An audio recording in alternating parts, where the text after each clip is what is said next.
What up, hotheads? I'm Henry, and this is Blaze the Roof.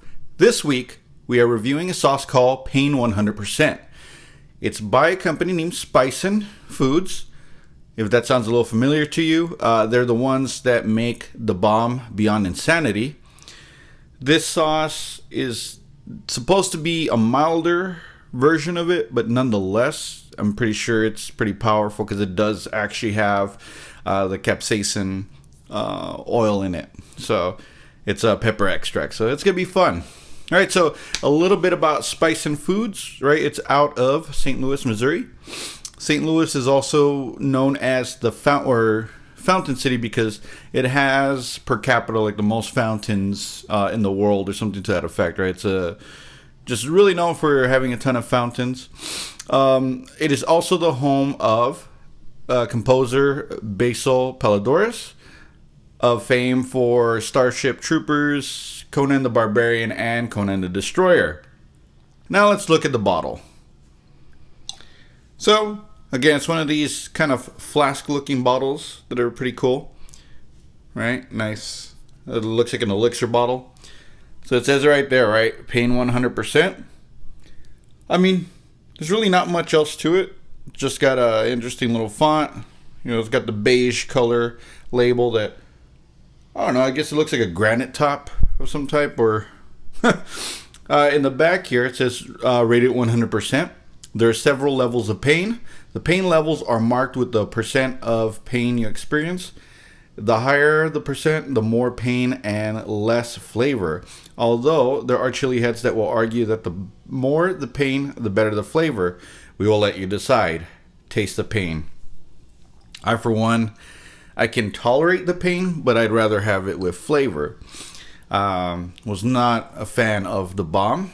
Hopefully this one will not be as bad. But let's look at the ingredients on this. All right, the ingredients include habanero mash, all right, which consists of habanero peppers and salt, water, tomato paste, capsicum, right? That's what I meant. It just says capsicum, right? That's the official term for capsaicin. So it's just pure pepper extract and habanero powder. You know, just for an extra little bit of kick, right? Just in case there wasn't enough. All right, so the ingredient I actually want to talk about today is tomato paste. I know, pretty exciting flavor, right? So, tomato paste, first of all, I use it quite a bit in my cooking. I do, out of like regular whole peel tomatoes, tomato paste, or tomato sauce. I actually like using paste probably the most. You just can control the consistency of your sauce better. So the way they actually make the tomato paste is they actually boil the tomatoes to get as much water out of it. Then they basically put it through a mesh, right? Straining out all the skin and the seeds, right? And then they again reduce it down to a paste. So one important thing about tomatoes and tomato paste is it contains lycopene, right? Very important for your prostates out there, gentlemen. Ladies, I guess not so much, but it's still good to have, right?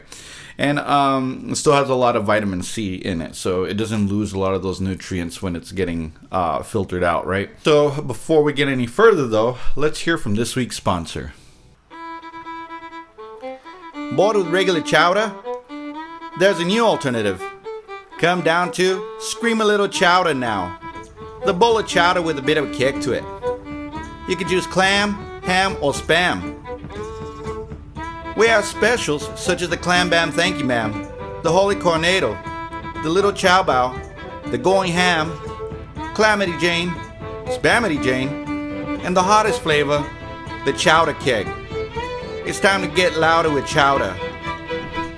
Our cream will make you scream. For more, it's Wicked Pisser.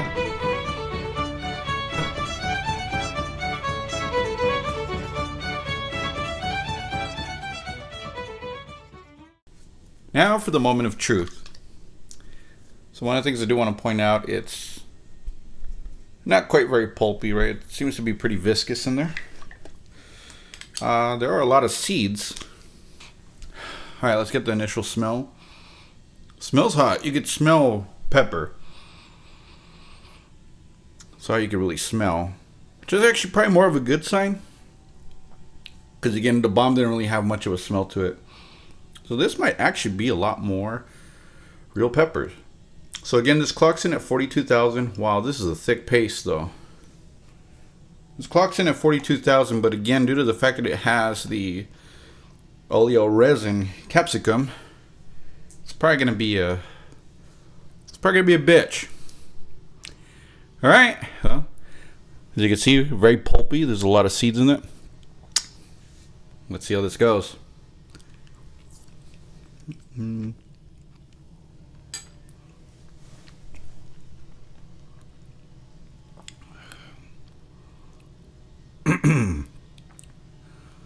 Slow burn. There it is. Back of the throat. I really only got the burn once I swallowed. But now it's coming. Ooh. Pretty intense burn. Yeah, it's coming on very slow. So habanero burns slow, and so does the capsaicin, right? So yeah, it burns a lot in the back of the throat. Now it's starting to burn on the tongue, a little bit on the lips. That's pretty potent. Not gonna lie, probably middleweight.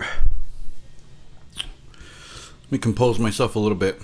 So it's definitely not as bad as, of course, like the bomb, but whew, this actually has some flavor to it. But you could tell that it has pepper extract. So again, pretty salty. There's actually a lot of salt in this. And that's all you really taste for the first like 3 seconds. Once I swallowed it, that's when it hit. Pretty severe burn. Upper medium, maybe almost light to heavyweight. Whew. But again, you could slightly taste the tomato sauce. You at least taste pepper, right? But also a lot of salt. What would I use this on? I would be very careful with this. This is not something you just go throwing around willy-nilly. It's pretty painful, to be honest with you.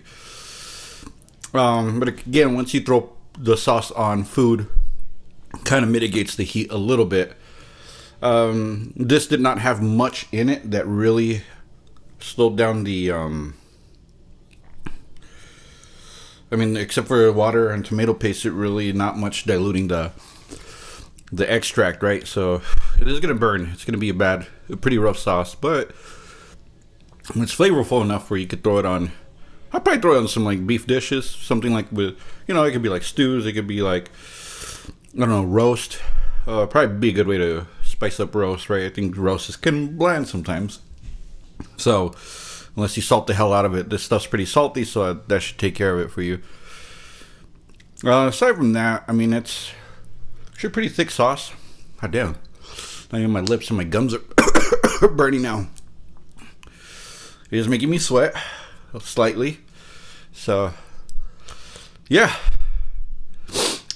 Prank your friends. Get them to try some of this stuff. It's not as bad as the bomb, but still potent. Tastes better than the bomb. I actually like it better than the bomb. So, but again, I would use this sparingly and probably only in really hearty dishes.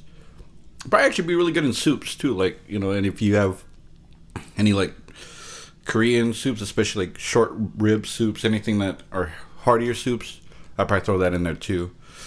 Aside from that, though, I probably would avoid like chicken or stuff like that. I think it'd have to be pretty hearty for something with this much kick to it. So, all right. Whew. Wow. I'm burping here too. All right. So I think I'm mostly over it here, but next week we're going to be reviewing another killer sauce from Torchbearer, one of my favorite sauce makers out of Mechanicsburg, Pennsylvania. This one is called Zombie Apocalypse. In the past, I've done Garlic Reaper, Son of Zombie, and Headless Horseradish. This one might be right up there with the Garlic Reaper. So pretty excited, but we'll see what that entails. All right, everyone. Until then, I'm Henry, and remember, spice up your life. Take care.